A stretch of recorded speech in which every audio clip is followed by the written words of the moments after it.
This is 2022 UPSC CSAT question based on percentage concept.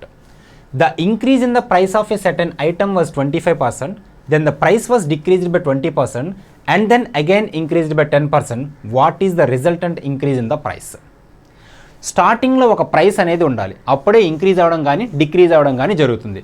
ఎప్పుడు కూడా original ప్రైస్ని మనం 100 అని తీసుకోవాలి. So original price is there 100. The increase in the price of a certain item was 25%. ఎంత percent increase అయింది? 25%. So దాన్ని మనం 125/100 అని రాస్తాం. Next completed. The price was decreased by 20%.